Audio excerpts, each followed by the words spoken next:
Welcome to the Rempel Garner podcast. Hello, fellow patriots. Canada has a new Prime Minister-elect, and his name is Mark Carney. We're going to unpack everything that has happened in the last 24 hours, how we got to this situation, and talk about what is likely going to happen next in Canadian politics. And to do that, I'm joined by veteran political strategist Sean Schnell. Hello, Sean. We have a new Prime Minister designate. Yes, we do. And not a big surprise as to who the winner was. No, and I think just before we get into that lack of surprise, for people who are listening who might not be familiar with what's happened in Canada, it's worth re-explaining that at the beginning of January, Justin Trudeau triggered a leadership race within the Liberal Party. The Liberal Party is the governing party of Canada right now. So Trudeau has remained on as prime minister, but the Liberals triggered a leadership race. And that concluded last night with the victor being Mark Carney. And now, because the Liberals are the governing party of Canada, he automatically becomes prime minister without a general election. And he actually doesn't have an elected seat in the House of Commons. So that's where we're at. But the Liberal leadership race itself, you made a good point. It wasn't really surprising what the outcome was. I know you had some interest in the numbers on the race, on who voted, what the outcomes were, and what it says about the health of the Liberal Party right now. Yeah, well, going into this race, most of the pundits and political observers were suggesting that it was going to be a Carney coronation. And that really is what we saw. We saw a pretty decisive victory for Carney, but the big caveat there is it wasn't that big a vote overall. The turnout, in fact, was a little bit dismal compared to all the hype that the mainstream media has devoted to this over the last 60 something days. And I think we actually have your tweet that let's we can put that put up. I can walk you through it. So for those of you who aren't familiar with what happened, the Liberals essentially had a nomination for Prime Minister of Canada within their own membership. There were several people who ran, including former Finance Minister Chrystia Freeland. And in order to vote in this, you actually didn't have to buy a membership in the Liberal Party. You just had to sign up for free. So there were only 152,000 votes that were cast in this race that selected Mark Carney. And that was only a 38% turnout. Now, by comparison, when the Conservatives had their leadership race in 2022, 295,000 votes were cast for Pierre Poilievre alone. And that was a 65% turnout with paid memberships. So I think it's worth noting that, like you said, Parliament has been prorogued. So Justin Trudeau suspended Parliament. The mainstream media in Canada has been almost solely focused on the Liberal leadership race as a top topic of discussion, and still the turnout was so low. So, what do you think that means for Canadians? I know, or what do you think it means in terms of the Liberal Party's health or being in touch with Canadians? Yeah, it's a good question because I think that there are a lot of media personalities and liberal spinners that are trying to spin this into something that it isn't. And what it is pretty pathetic as far as a indicator of the health of the Liberal Party. And again, I think context matters for all of this. You put it in comparison to the Conservative leadership race, which I think is really important because it just shows the underwhelming turnout for this particular vote, which speaks to the level of enthusiasm. But the main context that matters here is that this was a leadership race that Justin Trudeau and the Liberal elite insiders decided was so important that at a time of national crisis, they closed Parliament, prevented parliamentarians like yourself from doing their job, and in the midst of crisis thrust the country into a unnecessary leadership race. and one that really didn't capture much excitement or interest from Canadians at large. I mean, less than 40% turnout on something that has dominated the media cycle for 60 something days is very sad, and it's a place of frustration, I think, for many Canadians, as they have had to sit here and wait while the Yeah. Liberals sort out their internal nonsense, their politicking, while we have the threat of tariffs from the United States. There's global instability, cost of living, and housing, and I go on and on and on about all of this. And we have sit and wait while the Liberals sort out their internal family drama for what, less than 40% of the members Yeah. to turn out, a very small number of Liberals even signing up for this particular race, and it being really the coronation of Justin Trudeau's right-hand Yeah. economic Like advisor insider. I think that for me, I saw those numbers and I'm like, that is not a healthy party, right? So I No. know that the Liberals are trying to spin their leadership race is like the party is this new and shiny thing, when in fact that low turnout, the fact that people who had free memberships couldn't even be bothered to vote, like the leadership race was so uninspiring. I think it actually is an indictment on the party. If I was a senior Liberal right now, I would not be super excited about those numbers. And I think it also it doesn't bode well for them going into a potential general election, which we'll talk about in a minute.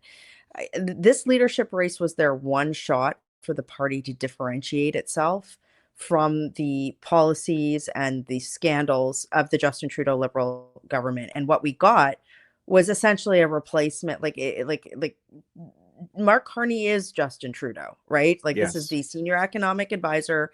He did not really he didn't put any distance between himself and Trudeau during the race. In fact, in his acceptance speech tonight, he actually went out of his way to effusively praise Justin Trudeau. And I think that the numbers are pretty bad. And just looking at we're recording this on Sunday night. You'll be listening to this, listeners, on Monday morning. Um, Seeing the preliminary feedback come out of even some of the mainstream media pundits, like I think that number was shockingly low. Now, Carney did receive a big vote share of that low turnout. Sure. But I don't I, like to me, like you said, it's a coronation. Like this wasn't a vigorously contested race of ideas that would have strengthened the Liberal Party. This was retreading and rehashing and repackaging crappy policies that have weakened Canada. And it was so uninspiring that literally only like think about this, like 145,000 people selected the next Prime Minister of Canada. And that's just wild to me. It's Yeah, crazy. I mean, big slice of a small pie is still a small piece, right? And so That's right. it really doesn't matter the size of his victory over what most people called mediocre competition anyway. And so Yeah. he had one contender in Chrystia Freeland that the media really tried to position as another front runner, but it became pretty clear early on in the Liberal leadership race that this was a coronation. You had all of the Trudeau ministers, with a couple of exceptions, rally around her. All of the backroom insiders coming around him. All of the big Liberal money coming behind him. And so I think that even in and of itself speaks to the small turnout in and of itself, because I think Canadians could see for themselves that this looked like a sure thing for Carney from the beginning. And like you said, no differentiation between him and Justin Trudeau. So why bother, right? And Yeah. Canadians are smart. They understand when they're being sold a bill of goods. And I think that in and of itself speaks to why there was such a low turnout, is because Canadians could see there's nothing Yeah. different here. This is nothing representative of change. This was simply trying to pull one over on Canadians, and the numbers speak for themselves at the end of the day. Yeah, and I do think now that the problem that the Liberal has is that they are going to be going to the Canadian public and trying to convince Canadians who are demonstrably worse off than they were 10 years ago after 10 years of Liberal rule, that they deserve another term, that they deserve a fourth term, right? Yeah. So that's what the Liberal Party is going to have to do in a general election. And the fact that their leadership race, it was looking for a savior that was a puppet that had been pulling the strings for years already, didn't really have any new policy ideas. We'll talk about some of the things that they did talk about. I think it's going to be a tall order for them going into the election. Now, um, Conservative leader Pierre Poilievre, he has been out while the Liberal leadership race has been going on, making material policies. Like he has this whole Canada Yes. First policy for response to the threat of American tariffs, border security, crime, affordability options. Like there's been a lot of substantive policy um, announcements made by Mr. Poilievre that are really stark contrast to the Liberal policies that have failed over the last years. But now the Liberals are going out and they're like, hey, oh, voters, we had this super low turnout and we have this guy who's been the senior economic advisor for years, but please give us another term. Please give us a fourth term. And I think that's going to be a tough sell for them. I think if they had had a massive turnout tonight, if they had had 500,000 Canadians, close to 100%, it'd be like, oh, here's some momentum. But that number was just so dismal. I think it's going to be tough for even Liberal spinners just to say that it was good. Yeah, I think I agree with you. I think it will be tough, but it won't stop them from trying. They will lie. They will say and do anything that they can to try and cling to power. We have watched them now for like I said, 60 some days since Justin Trudeau shuttered Parliament and decided to thrust the country into this charade of a process. And we have watched them trip over themselves to try and run away from their own record. Like this is the thing that people and Canadians fully understand is these same individuals have been in power for 10 years. This is their record. And so all the stuff that they are talking about when it comes to the challenges that the country is facing and that Canadians are dealing with day to day is as a result of themselves. And like you said, Carney has been at the heart of all of this, and so there is nothing new here. But they will try. You are absolutely right. They will try. Well, so this is what I want to get into. Let's get into Mark Carney's acceptance speech that happened Sure. after the results were announced, and let's talk about their first attempt to try and differentiate themselves between the Justin Trudeau Liberals. Now, just to set the stage here, for those of you who I think a lot more people tuned in to watch like White Lotus as opposed to the Liberal leadership race last night. But Justin Trudeau gave a speech, probably about an hour before Mark Carney did, maybe an hour and a half. And it was very clear to me that like the Liberal Party wanted Trudeau to, give his little goodbye speech and then for people just to forget about him. Then former Prime Minister Jean Chrétien got up and gave like this really long-winded speech. They announced the results. The Liberal Party did, and Mark Carney takes the stage. Now, he needed to knock it out of the park. He needed to light the torches of his followers and inspire Canadians. And it was a really flat speech. And you don't have to take my word for it. I know we've got a couple of commentators here that were saying this. So you've got Warren Kinsella. He's kind of a liberal-ish pundit. He says, man, this speech is flat. Then you've got CTV's the venerable Don Martin. And he talks about how the speech was really low key. And it's important to talk about the speech in the context of what you just said. So the Liberals are going to try and convince people that they should have the right to a fourth term of government. But they didn't deliver in his speech tonight. It was so flat. It was so bad. Let's get into it. I know you had some takes, and then I want to get into some of the things that he said and didn't say. Well, so just purely from a comms political strategist standpoint, there are only a few times really that a lot of people are paying attention at any given time, and a leadership announcement for any political party really is one of those opportunities, because a lot of people are interested in the outcome, even if they weren't particularly invested in the process.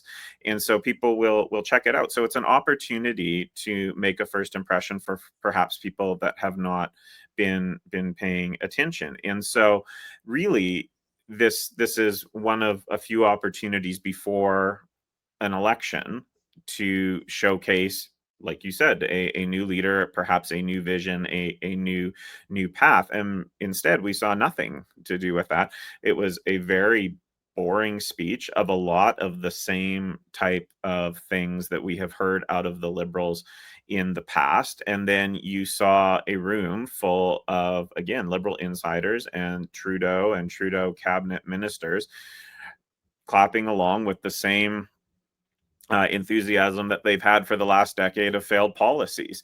And so it really was an opportunity that was missed, because here you have an individual that has not been elected to anything before and has an opportunity to present themselves in a new way. And Carney really just, he missed the moment.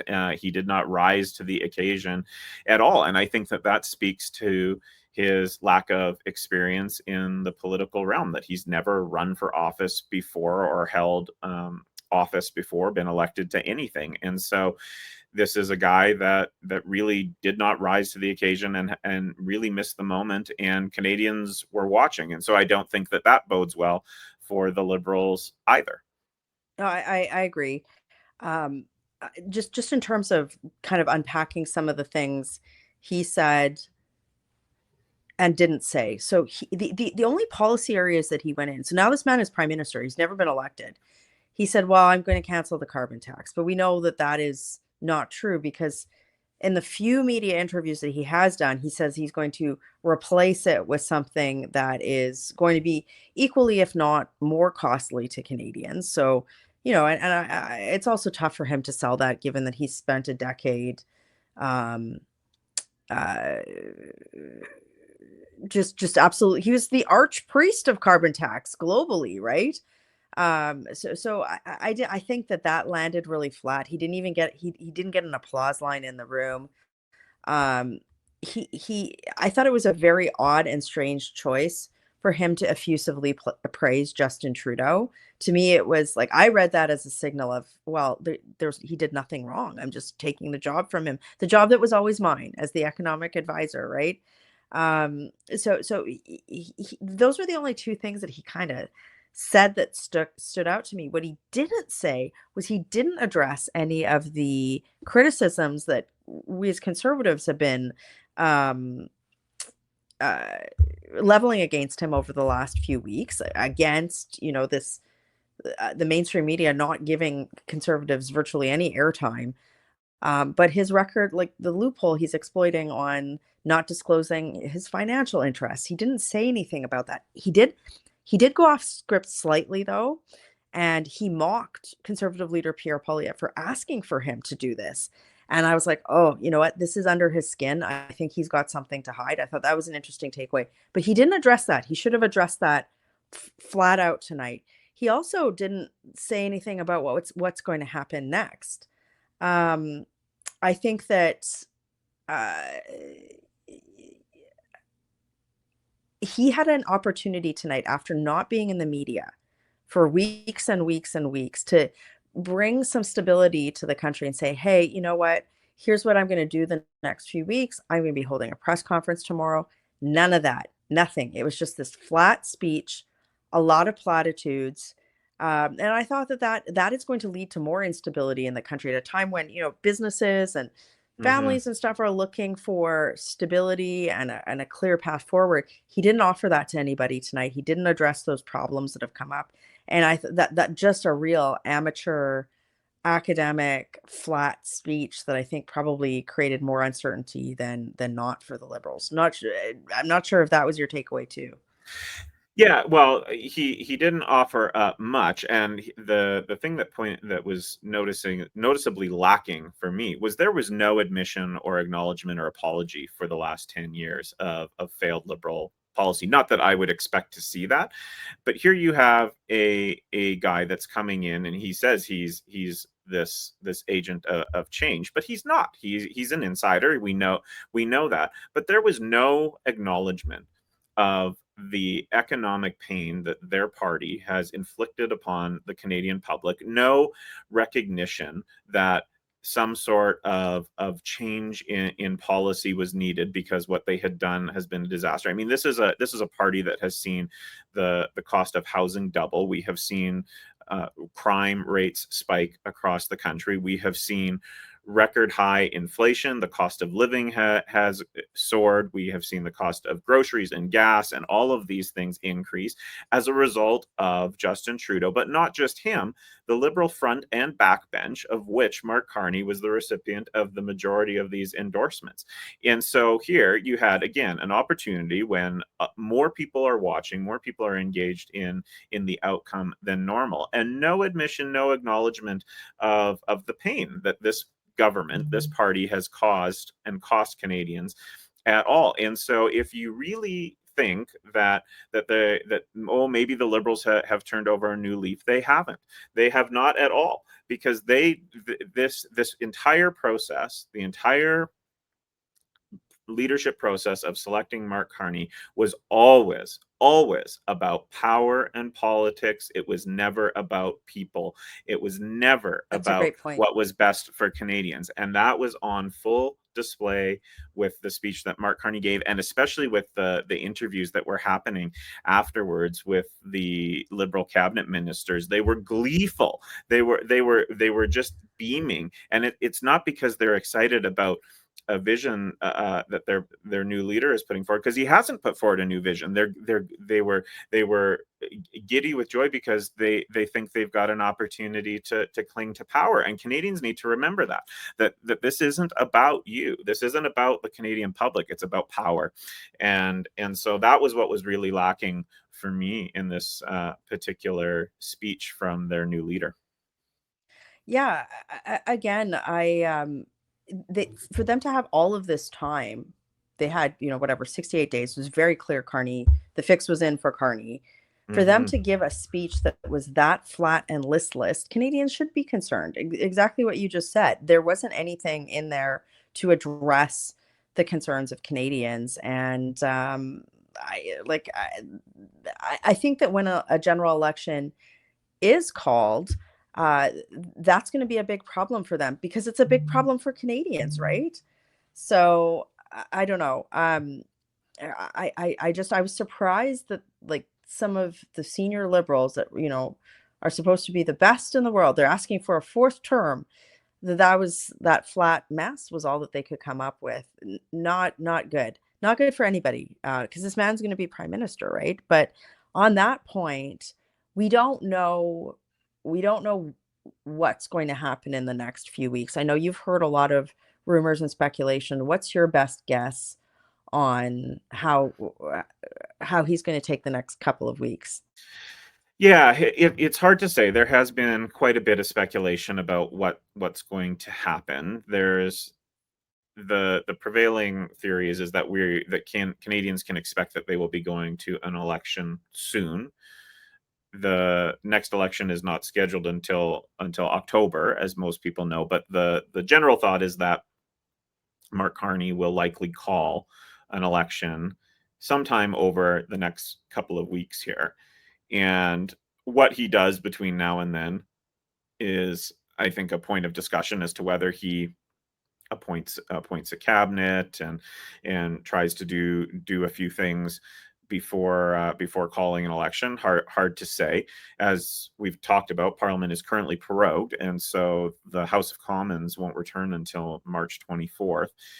At which case, then he will very quickly face a confidence motion due to the fact that there are some supply bills that need to be addressed pretty quickly when Parliament comes back. And so then that raises questions about what the traditional coalition backers, the NDP, may or may not do there. But the general consensus is that Mark Carney and the Liberals will likely call an election sometime within the next couple of weeks, and that Canadians will be then going to the polls. But it's hard to know because Mr. Carney has not really provided a lot of clarity as to what he intends to do or what he thinks is in the best interest of the country. And now that he has won this leadership race, he is going to have to start addressing some of these questions sooner rather than later.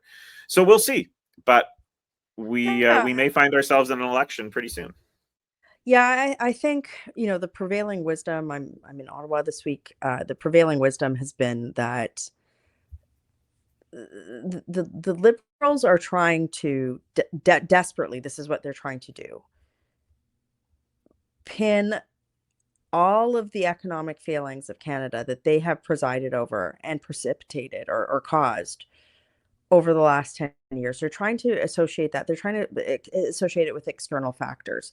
They've always tried to do this. So they try to do it and they say, well, it's the pandemic's fault, or, oh, it's, but the pandemic didn't cause massive inflationary spending. Like they made choices on, a lot of scandalous spending.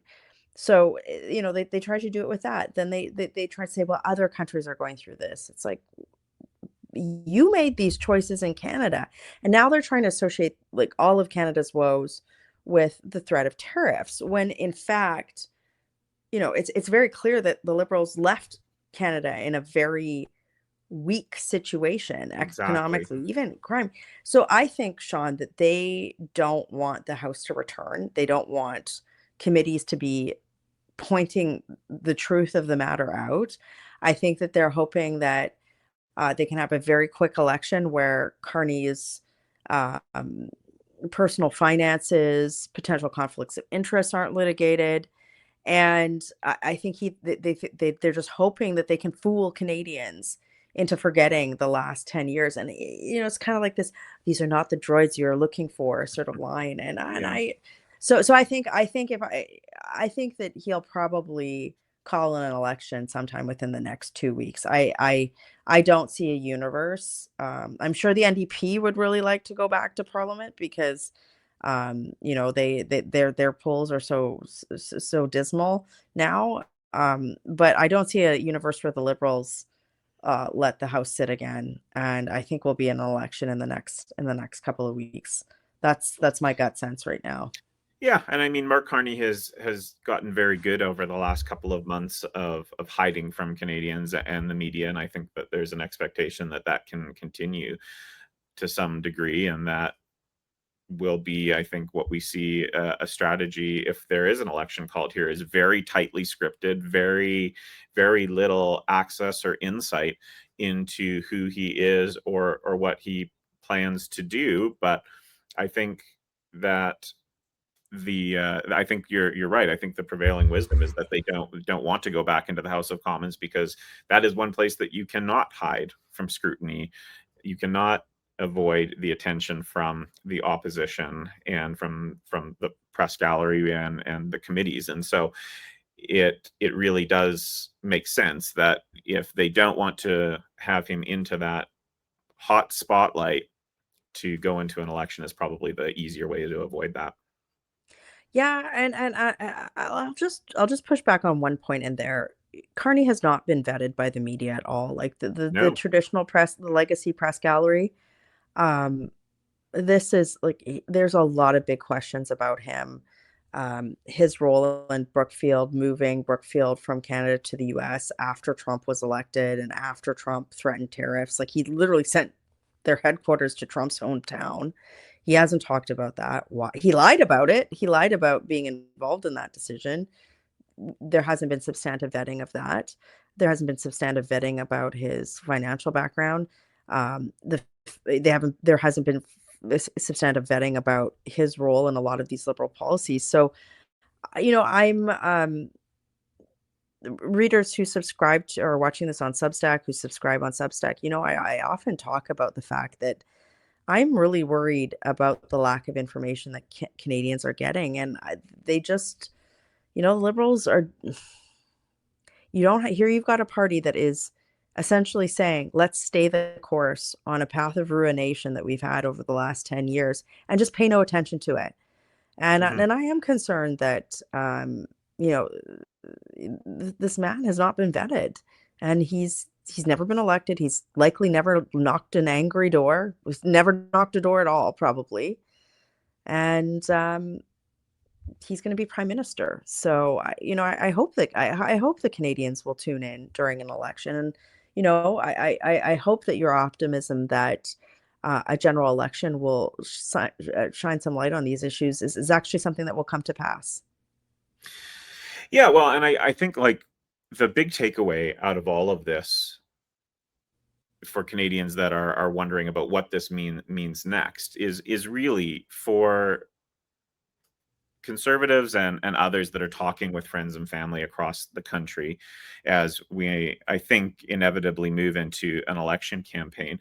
The real question for those voters that are kind of wondering, well, I don't know where I sit on who I'm going to vote for, is if your life has been hard over the last 10 years, if your cost of living has gone up, if your cost of housing has gone up, if you're concerned about crime, if you're concerned about all the variety of things that you are unhappy about Justin Trudeau and his government doing, then you are likely a voter that is looking for change. And if you want change, you have to actually vote for change. Yes. You cannot vote and just hope that things will change. You actually have to vote for change. And the only real change in this election is Pierre Poilievre and the Conservatives. That is the only party that is offering real common sense change to Canadians that are going to fix the problems of the last decade. And so Yeah, that's there has to be really, like, I think yeah, that's that's worth really the underscoring. question is, yeah, is if you want change, you have to actually vote for it. It won't just Well, happen. and that is the core of the matter here. Is like, there have been a lot of left leaning pundits and opinion columnists who have said, well, we don't like Pierre Poilievre's plan. Well, that's all well and good. A lot of these people don't that are saying these things are in financial situations that, that most Canadians are not. But you need to have a clear contrast. And Mark Carney is not a contrast to Justin Trudeau. He's the opposite. He's a continuation of it. And again, like just reemphasizing, tonight was his night to lay out a speech that differentiated himself from Trudeau, and he just just carried it on, right? So it was crazy for me. That was bananas. But Well, and look at who's behind him. It is all of Justin Team Trudeau's Trudeau. crew. It's all the same people. And so I don't think we can emphasize that point enough, because it really demonstrates that I believe the country wants change. I believe Canadians are ready for I change. do I believe too. that people have had a hard 10 years under this government, and that things have not been easy, and they're concerned about the future. And so with that in mind, it is important for people that are listening and watching this, thinking, what can I do? What you can do is you can remind people, it's a simple message: you want change, you have to vote for it. And Carney and the Liberals are the furthest thing from a change of the last 10 years. It is more of Justin Trudeau, more of the same. So if Yeah. you've been unhappy with that, you really cannot even consider them. You need to look at what the plan that you've been talking about, that Pierre and you and the Conservatives have been putting out to people. And I've just been like looking at some of the feedback from even some of the traditional legacy media as we've been having this conversation tonight. And it's surprising me, Sean, because a lot of them are kind of making similar comments, right? Mm. Particularly on a very flat and visionless speech. So, um, I think it'll be important for Canadians to, as you just said, keep apprised of what happens over the next 2 weeks. It's going to be a very busy couple of weeks in Canadian politics. There's going to be a lot of change. And you can tune in here on this podcast, on this Substack, to get information. So, and for those of you who have made it to the end of this show, don't forget to click on auto download wherever you get your podcasts. And Sean, I think you and I are going to have a lot more to chat about in the next couple of weeks. No doubt. Working hard for you. Have a great day. Thanks for listening. If you want even more political news, subscribe at michellerempelgarner.substack.com. And if you like what you hear, be sure to share this podcast.